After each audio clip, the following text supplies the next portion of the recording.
Magandang gabi po sa ating mga kapatid. Nililig ko po ang bawat isa na tayo po ay magsisimula na sa ating gawain. Nililig ko po ang bawat isa na tumayo ngayong gabi sa pagsimula po ng ating gawain. Hinapo natin ating mga sarili. Tayo po ay dumulog sa ating Panginoon ngayong gabi. Let's bow our heads, put ourselves in the presence of the Lord. Hallelujah. Dakilang Diyos, Panginoon, pagpalang naman marami pong salamat, Lord, sa araw na ito, sa pinagkaloob sa amin, sa panibagong buhay at kalakasan mo, Lord, sa pinagkaloob mo.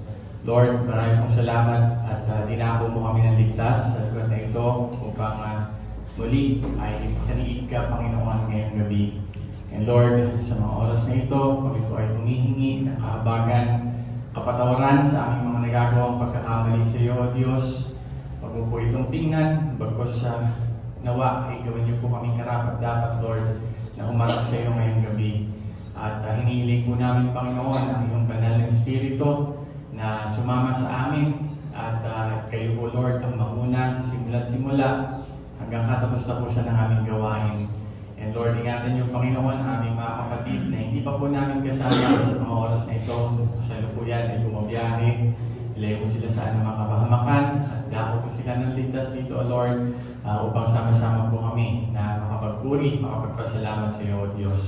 And Lord God, we pray sa aming mga awitin, tutugtugin, mga instrumento, Panginoon. Langisan mo po ito, O Diyos, at nawa ang iyong pangalan lamang ang aming maitaas, mapupurihan, O Diyos, at may balik namin, O Diyos, ang karampatang pagsamba para sa iyo ngayong gabi, O Lord. At sa tao na gagamitin mo upang magdala ng iyong mga salita. Kayo, Lord, ang magbigay ng katuruan sa bawat isa. Kayo ang mangusap, Panginoon. Dinadalangin po namin, Lord, na itago mo siya sa iyong likuran at ikaw lamang po, Panginoon, ang aming masumpungan sa gabi nito. Ito po ang aming sinasamo at hinihiling at pinagpapasalamat sa dakila mong Panginoong Jesus. Everybody say, Amen. Amen. Amen. Praise the Lord. Hallelujah. Jesus. Hallelujah. Hallelujah. Sama-sama po tayo umawit ng masayang awit sa Panginoon ngayong gabi. Tayo po ay magpuri, mag-renew ng ating lakas. Isa na namang linggo ang lumipas. Alam ko na marami ang napagod, marami ang nagkaroon ng pagsubok at tagumpay dun sa nakaraang bagyo. Salamat sa Panginoon at iniligtas tayo ng ating Diyos. At yun sa ating mga kapatid na naapektuhan, pinadalangin natin ng kapayapaan at provision ng Panginoon para sa kanila. Praise the Lord. Mahal po tayo isang awit sa ating Diyos na buhay. Lord of Jesus.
sa akin, Diyos ay buhay. Diyos ay buhay.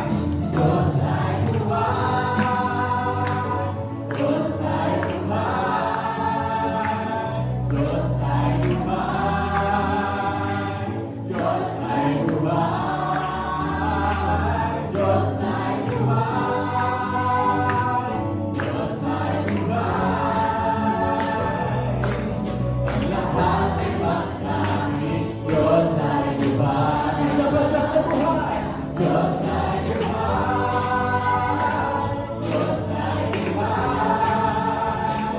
Diyos ay buhay. Diyos ay buhay. Diyos ay buhay.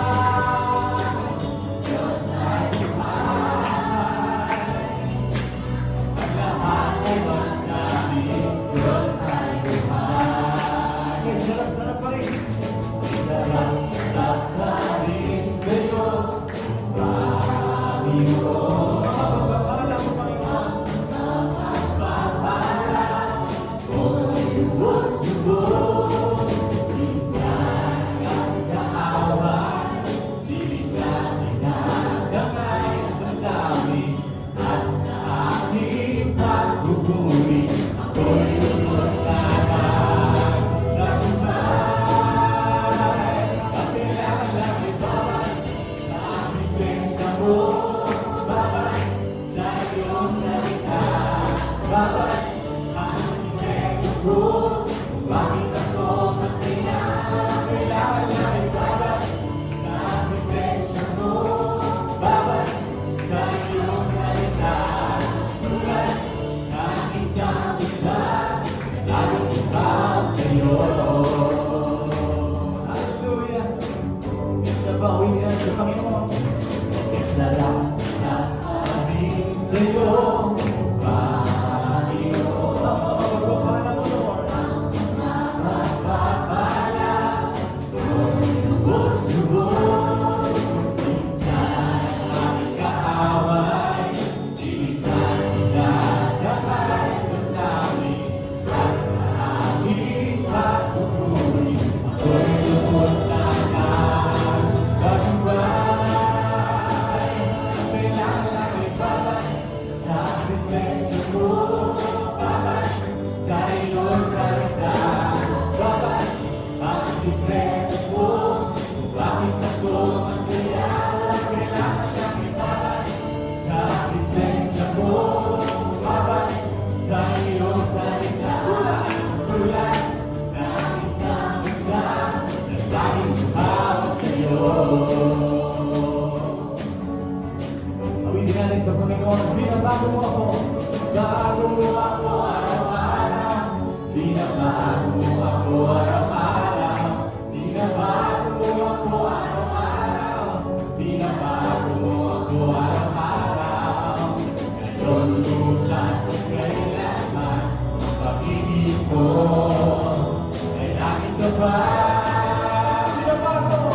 Binabago mo ako araw-araw. Hallelujah. Salamat, Panginoon. Binabago mo ako araw-araw. Binabago mo ako araw-araw.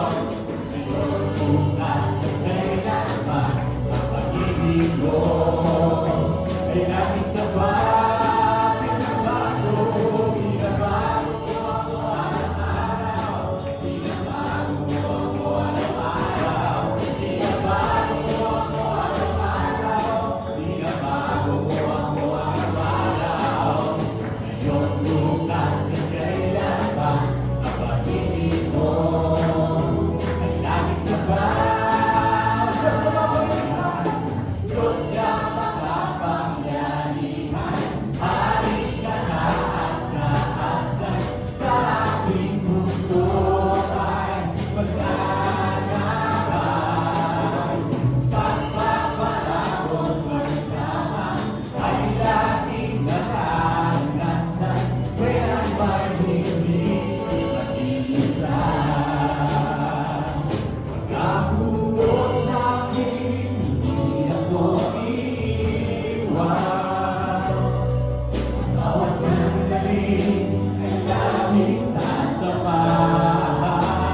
mag-isa. Hallelujah! Tunay na kailanman hindi tayo mag-iisa sa piling ng ating Diyos. Amen? Hallelujah, hallelujah. Patuloy natin sambahin ang Panginoon ngayong gabi. Glory to Jesus.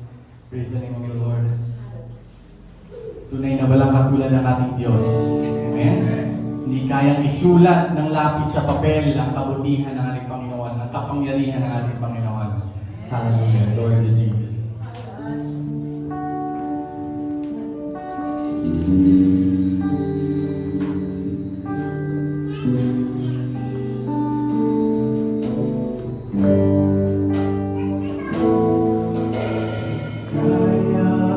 Kayang isulat ng lapis sa papel o iguhit man ng pintura at pinsel ang iwanan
to Jesus. At tayo po ay manalangin sa ating ginawang pagbibigay. Dakilang Diyos, mapagpalang marami pong salamat sa lahat ng mga blessings na patuloy mo pong ipinagkakaloob sa bawat isa. Dalangin po namin, Panginoon, na magamit pa ito sa ikalalago pa ng iyong gawain at para po sa aming church goal na mapatayo po ang aming building, ang second floor na tapos. Gamitin mo po, Panginoon, ang lahat ng mga pagpapalang ito para po sa katuparan ng aming mga plano para sa iyong bahay-sambahan. At ingatan mo po ang lahat ng aming mga pinagkukunan, ang lahat ng aming mga resources, ang aming mga negosyo, mga trabaho. Ilayo mo po sa anumang mananakpan, Lord, at patuloy po kami makabahagi sa gawain ito para sa iyo. At binabalik po namin ang lahat ng papuring pasalamat sa iyong matamis na pangalang Jesus. Amen. Amen. At hinihiling ko na po si Brother Rod na siya ko dadala ng salita ng Panginoon sa ating ikalawang bahagi. Puri ng Diyos, mga kapatid, muli tayo makakatayo at kung kayo po tayo mga Biblia, buksan po natin sa Genesis chapter 3, verse 1 hanggang 5. Nasabi po rito, ang ahas nga ay lalong puso kaysa alinman sa mga hayop, sa parang nalilikha ng Panginoong Diyos. At sinabi niya sa babae, tunay bang sinabi ng Diyos, huwag kayong kakain sa alinmang punong kahoy sa alamanan. At sinabi ng babae sa ahas, sa bunga ng punong kahoy sa alamanan, makakakain kami. Datapwat sa bunga ng punong kahoy na nasa gitna ng alamanan, ay sinabi ng Diyos, huwag kayong kakain niyaon, huwag ninyong hipuin, baga kayo'y mamatay. At sinabi ng ahas sa babae, tunay na hindi kayo mamamatay, sapagkat talastas ng Diyos na sa araw na kayo'y kumain niyaon, ay matidilat nga ang inyong mga mata at kayo'y magiging parang Diyos na nakakakilala ng mabuti at masama. Tayong lahat ay tumalangin sa Diyos, amang banal na sa langit. Muli kami tulong-tulong sa iyo sa oras na ito na muli mo ibigay sa amin ang pagkaunawa sa iyong mga salita. Buksan mo, Panginoon, ang aming mga isip at puso, O Diyos. At hanggang sa aming pagtatapos, Panginoon, alalayan mo kami at dali namin, Panginoon, na maayos ang salitang ito na ibibigay mo sa amin. Huwag aming samong dalangin sa pangalan ni Jesus namin na kapagligtas. Amen. Amen. So, ipapatuloy po natin ang istorya tungkol po sa pride and humility. Ayan. At ang papunta po natin ngayon, mga kapatid, how do I overcome pride? Sa aming pag-uusap ng mga kapatid, natapos kami doon sa isang usapin na si Satanas ba ay may free will o wala.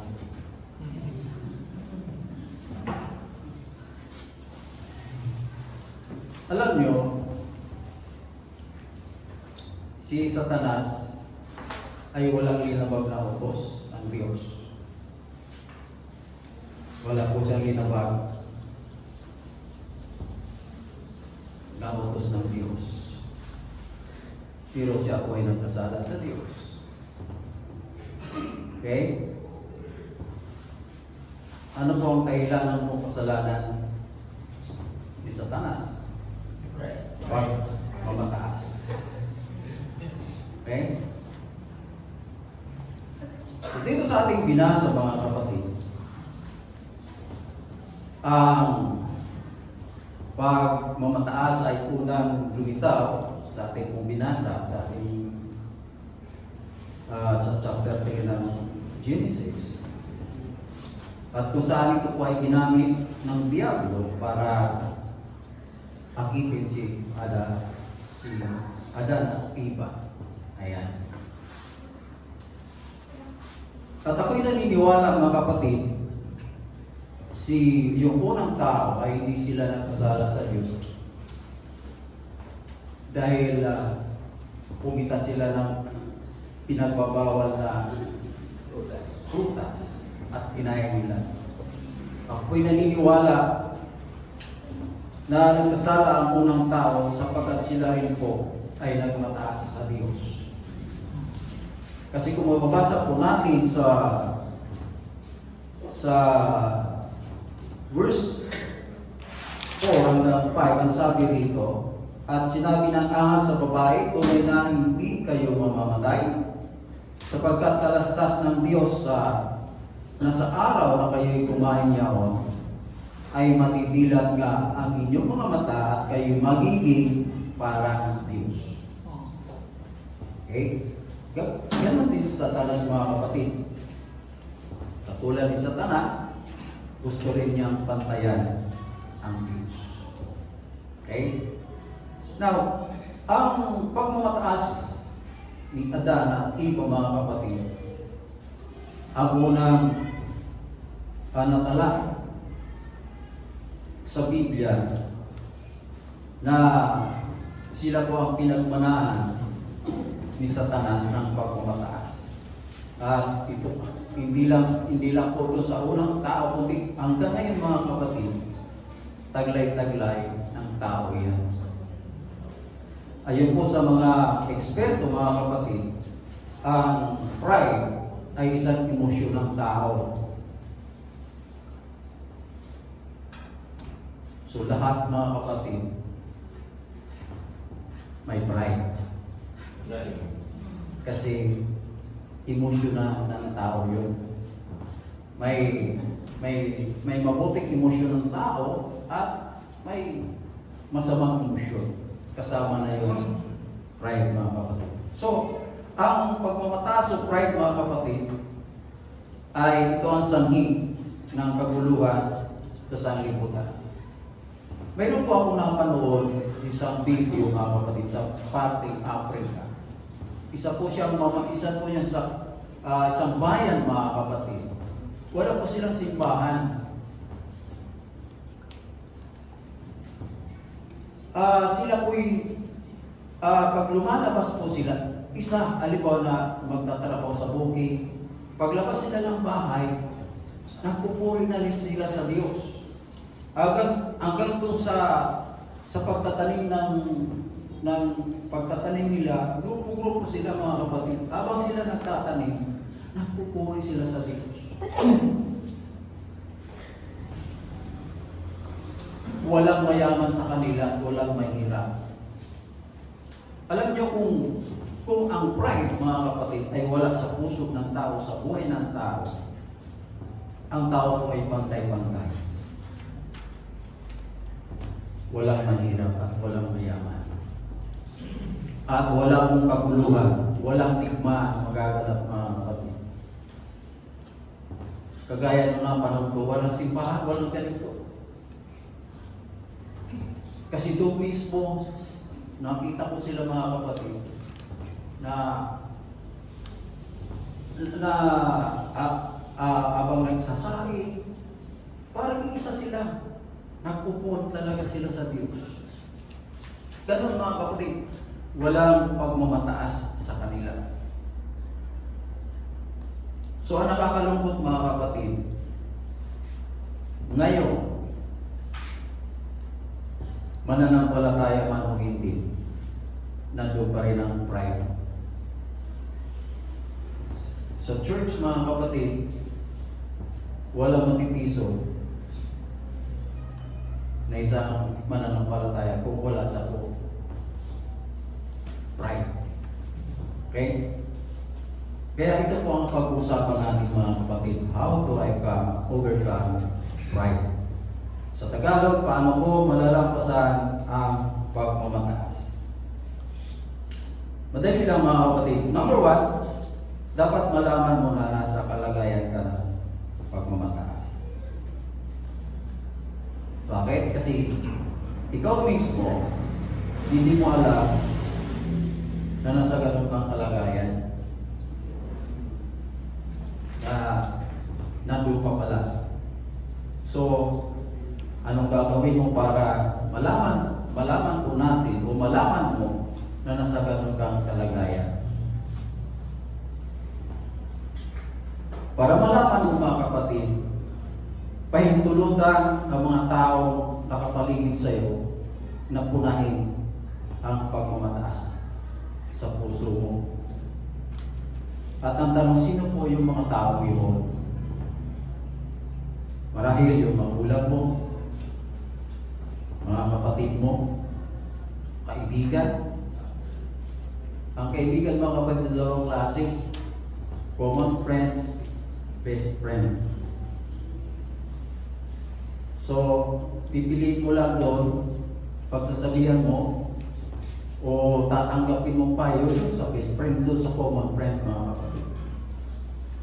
So, ito ang mga tao ito mga kapatid, kagaya ng magulang, kapatid, kaibigan, pastor, mga kapatid. Ito ang mga taong tunay na nagmamahal sa iyo. Okay? Sabi sa Proverbs chapter 27, verse 5, maigi ang saway na hayag kaysa pag-ibig na nakukubli. Mas mainam daw ang naitama ng lantaran kung ito ay nagmumula sa nakatagong pag-ibig. Kumbaga, mapapagkatiwalaan mo ang iyong mga magulang, kaibigan, kapatid, isa lahat ang pastor, mga kapatid, na sumugat sa iyo sa kanilang katapatan sa iyo.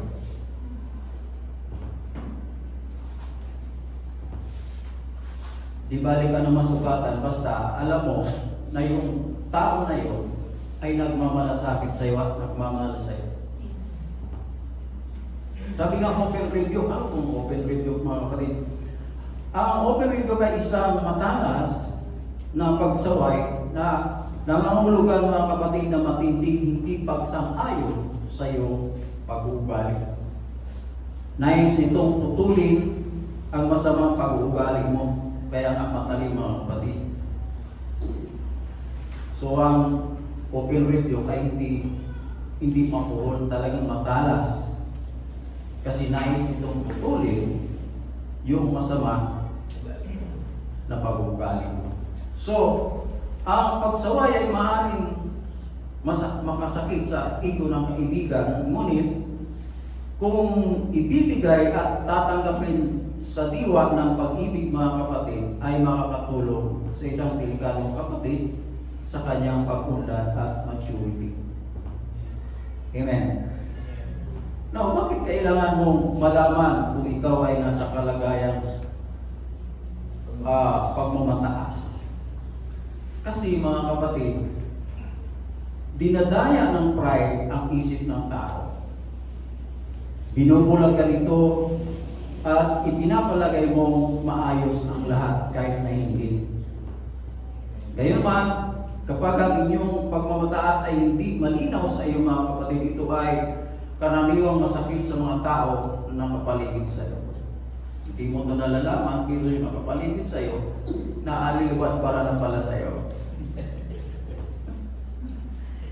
So, kaya hayaan po natin, o hayaan mong punain nila ang pride mo mga kapatid.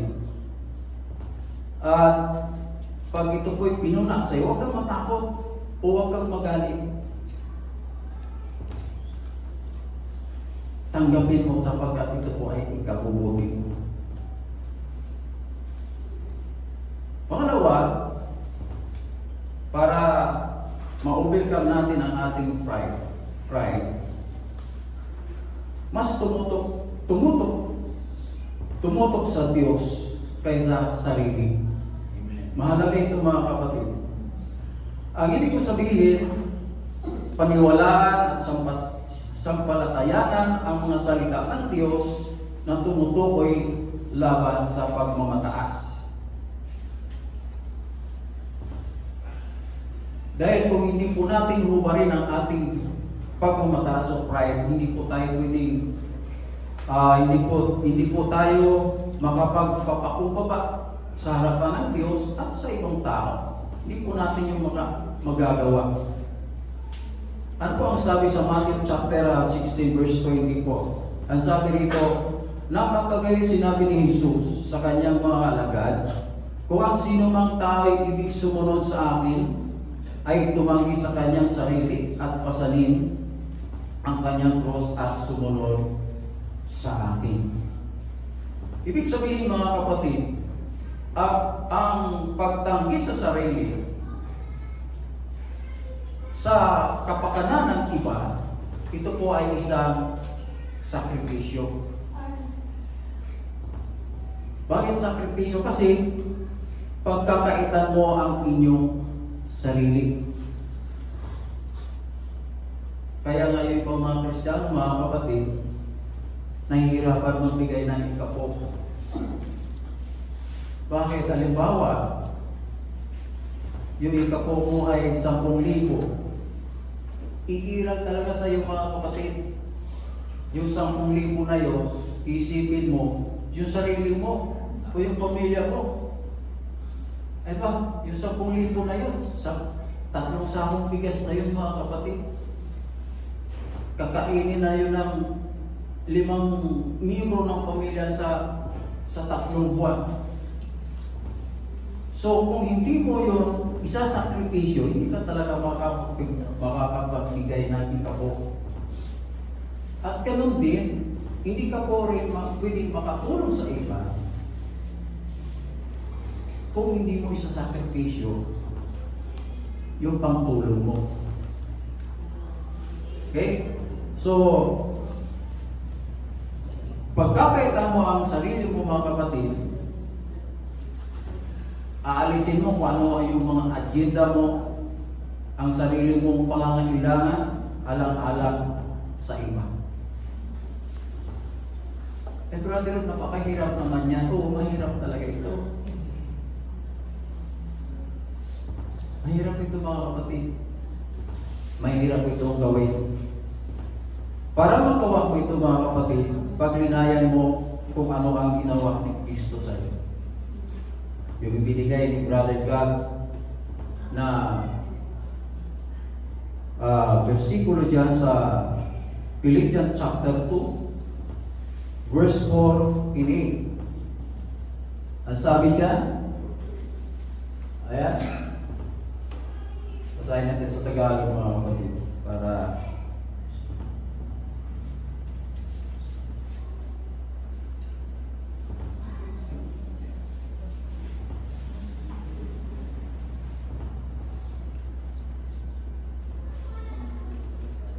ang sabi rito, ginamit ito ni Brother Gab kanina, huwag tingnan ang bawat isa sa inyo ang sa kanyang sarili, kundi ang bawat isa naman ay sa iba't iba. Magkakaroon kayo sa inyo ng pag-iisip na ito na kay Kristo Jesus din naman, na siya bagamat nasaan yung Diyos, ay hindi niya inaring isang bagay na narapat panangnan ang pagkapatay niya sa Diyos. Kundi bago sinubad niya ito at nag-anyong alipin na nakitulad sa mga tao. Palibhasa'y nasumpungan sa anyong tao, siya'y nagpakababa sa kanyang sarili na nagmasunuri hanggang sa kamatayan o sa kamatayan sa krus. Makikita po natin dito sa mga talatang ito, kahit ngayon si Jesus Christ mga kapatid ay tumitingin sa iyong interes. Ganon din, sana tayo, huwag nating tingnan ang sarili nating kapakanan, kundi ang kapakanan ng iba. Hindi po tayo makapagbibigay ng kaputihan ng iba mga kapatid, kung hindi po natin ibababa ang ating mga sarili. Yun po ang malaking barrier upang ang isang Kristiyano ay makatulong sa kapwa. Number 3 mga kapatid, manalangin. Napaka-importante po ang pananalangin. Alam niyo ang pananalangin mga kapatid ay isang postura ng pagpapakumbaba sa Diyos. Tandaan po natin yan mga kapatid. Kung gusto niyo magpapakumbaba sa Diyos, manalangin po tayo sa Diyos. Ganito mga kapatid, Kasi ang problema ng tao talaga yung pride, pagmamataas. Sakali kung ang pride ay kumakatok sa inyong pintuan, sagutin mo ito ng panalangin. Sabi sa Matthew chapter 26 verse 41, ang sabi nito, kayo'y mga kuya at magsipanalangin upang huwag kayo magsipasok sa tukso. Ang Espiritu sa katotohanan ay may ibig, datapwat ang mahina ang laman. So ang panalangin ay bigay ng Diyos na sandata laban sa ating sariling makasalanang pagnanasa, kagaya ng pride. Ang pride, mga kapatid, ay isang damdaming may kamalayan sa sarili o di kaya self-conscious emotion. So, huwag nating ipuwira ang ating sarili, mga kapatid, na kung tayo Kristiyano na wala tayong pride. Mayroon pa nandiyan lang yan, natutulog. Kung hindi po tayo mananalangin sa Panginoon, gigising at gigising yan, mga kapatid. Okay? Ito yung natuklasan ko, mga kapatid. May nabasa ako na mayroon dalawang mukha ang pride. Ang sabi na nagsulat, sabi niya, ang pride daw dalawang klase, tinatawag na authentic at hubristic pride. Ano yung authentic pride, mga kapatid, sinasabi niya?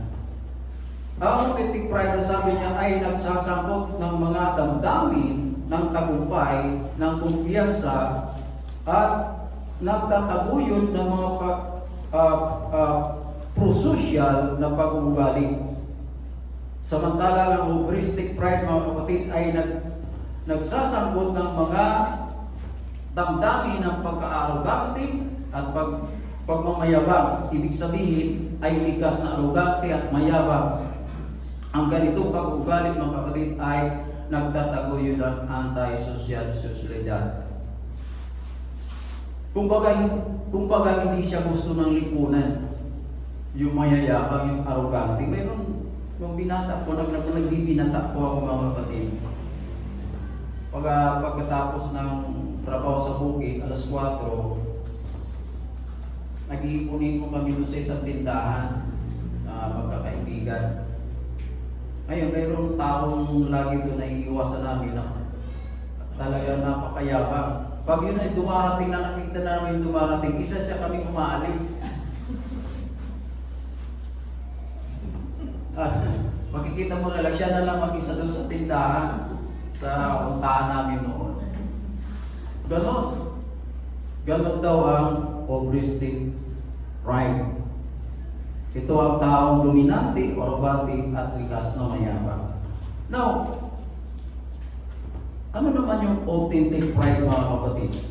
Isa sa mga katangian ng authentic pride ay ito yung tao palangiti, palabati, magalang. Kumbaga, ma-pride po siya sa tao. Wala siyang kaaway. Ibig sabihin, walang masamang tinapay sa kanya. Ma-PR siya. So sa ganong katangian, mga kapatid, malapit talaga sa kanya ang mga tao. So dapat ito po ang ating inuugali. Huwag po tayo laging nakasimako. Parang laging talunan. Sabi nung nakasulat, dapat nasa authentic pride po tayo. So yung may pride din pala mabuti. Ito yung katangian niya na dapat po nating taglayin. So, kabaligtaran, mga kapatid, ng pagmamataas ang hubristic pride sa authentic pride, mga kapatid. So, kaya idalangin natin sa Diyos, mga kapatid, at tulungan tayo na magpakumbaba. Ilingin sa Kanya na siyasatin ang ating mga puso, na linangin sa pamamagitan ng Kanyang kapangyarihan na tulungan kanyang sirain ang pagpapataas sa iyong puso. So napaka-importante mga kapatid ang pananalangin na yung pride ay lagi niya i-press po sa atin. Okay? Lagi niyang patulugin. Kasi mahirap pagising yan mga kapatid. Ibabagsak ka ng pagmamataas. Sa panghuli, pangapat, kunin ang mga aral ng Diyos at regular na ilapat ang mga ito sa inyong buhay. Matthew chapter 5, verse 3 hanggang 12 mga kapatid. Basahan po natin mga minamahal.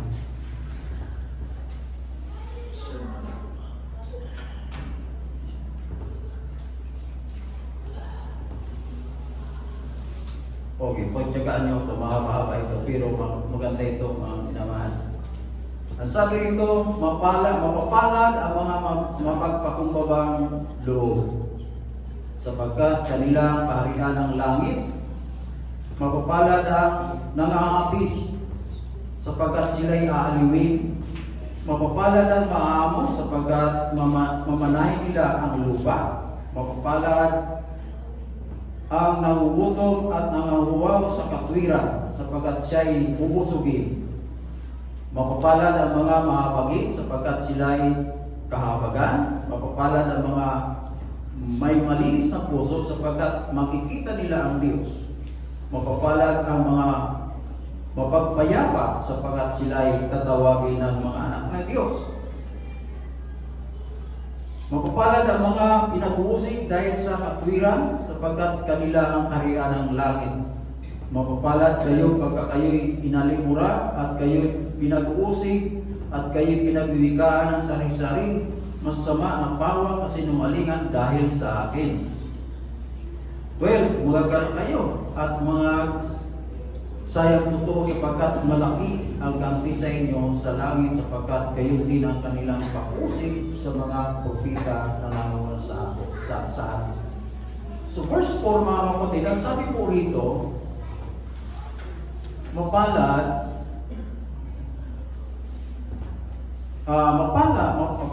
ang nangangapis, sapagkat sila'y aalibin. Alam niyo, nais ng Diyos na tayo ay magdalamhati sa ating mga kasalanan at sa narisyon ng ating sarili na dating pinamumulaan ng mga paraan, ng mga makamundong paraan.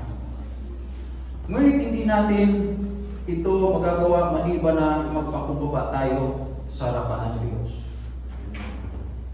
Verse 5 ang sabi po rito, mapalad ang maamo, sapagkat mamanahin nila ang lupa. Alam niyo, hindi po tayo mamasabing maamo kung tayo po ay punong-puno ng pagmamataas. Verse 6 ang sabi rito, mapapalad at nagugutom, nanganguwaw at sa katwiran, sapagkat sila'y bubusugin. Sa talatang ito mga kapatid, ito ay tinutukoy ni Jesus ang isang espiritual na pagkagutom at pagkauhaw sa isang putyok tungo sa katwiran. Sinasabi po sa Matthew chapter 6 verse 33 ang sabi rito na dapat nating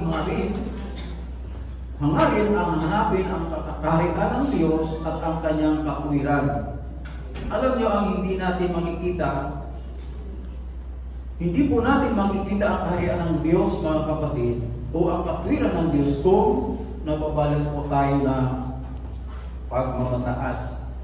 Kailangan po natin magpakumbaba para makita natin po mga kapatid ang mga pangako ng Diyos. Kailanman ang mga pangako ng Diyos mga kapatid, hindi po natin makikita at hindi po natin makakamta ito kung tayo po ay punong-puno ng pagmamataas. Verse 7 ang sabi po rito, mapalad ang mga mahabagin, sapagkat sila ay kahabagan. Kung punong-puno tayo po ng pagmamataas mga kapatid, hindi ka magiging mahabagin.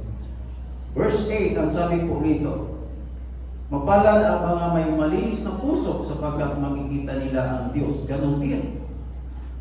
Hindi po masasabi na malinis ang ating puso kung tayo po ay mapagmataas. Verse Verse 9, ang sabi po rito, mapalad ang mga mapagpayapa sapagkat sila ay tatawaging mga anak ng Diyos. Alam niyo ang mga tagapamayaman, mga kapatid, ito po ang katangian ng tagapamayapa. Hindi po sila lumilika ng alitan, puot, away, pagkabahagi o pagtatalo, salit tumutulong sila sa pagkakasundo. At kailanman, mga kapatid, hindi po ito natin magagawa kung tayo po ay punong-puno ng pagmamataas. Verse 10 to 11, mga kapatid, ang sabi po rito, mapalad ang mga pinag-uusig dahil sa katwiran, sapagkat kanila ang kaharian ng langit. Mapapalad kayo pagka kayo'y inaalimura, kayo'y pinag-uusig, at kayo'y pinagwiwigaan ng sari-sari masasama, na bawang kasinungalingan dahil sa akin. Kung ma-pride talaga tayo, mga kapatid, kung ma-pride ka, hindi ka papayag na alimurahin o pagwigaan ng sari-saring masama na hindi ka po magre-retaliate.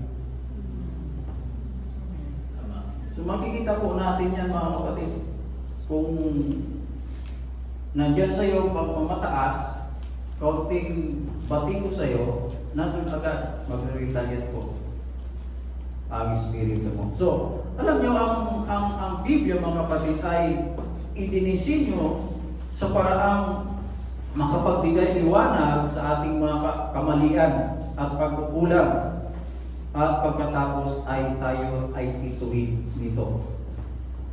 Lastly, sa 2 Timothy chapter 3, 16 to 17, ang sabi rito, all scripture is given by inspiration of God and profitable for doctrine, for reproof, for correction, for instruction, and righteousness, that the man of God may perfect, truly furnished unto all God's good works. Alam niyo, mga kapatid, ang salita ng Biblia ang salita ng Biblia ang nagtuturo kung paano malalampasan ang pagmamataas sa pamamagitan ng paglapat nito sa ating mga buhay. Yung pagmamataas ng tao, mga kapatid, kailanman hindi po ito maaalis kung yung salita ng Panginoon hindi po natin ilalapat sa ating buhay. So ipamuhay po natin ang mga salita ng Diyos. Hanggang dito na lang, mga kapatid, tayo lahat ay tumayo. Panginoon naman banal sa langit muli, kami po ay nagpapasalamat sa napakagandang ginawa mo sa amin sa gabing ito, sa umagang ito, Panginoon. Tunay na ito po ay aming kagalakan bilang mga lingkod mo, Panginoon.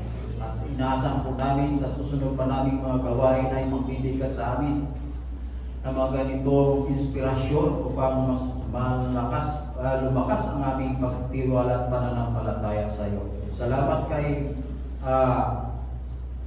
Brother Derek sa kanyang kaalaman at pinagdulong mo sa amin ay sa kanya at binahagi sa amin, Panginoon. Tunay na kami po inaputo.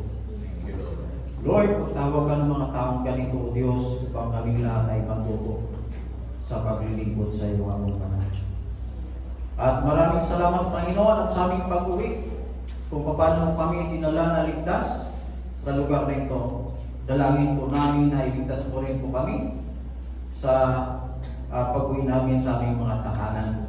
Sa ibalik mo muli kami sa susunod naming kawain na dala ang aming tagumpay na nanggagaling sa iyo. Ito po ang aming samot dalangin sa pangalan ni Kristo naming tagapagligtas. Amen. So, tapos natin ang ating kamay, tapos paalam na ang biyaya at pagpapala ng Diyos ay sumainyo. Tapos na po ang gawain.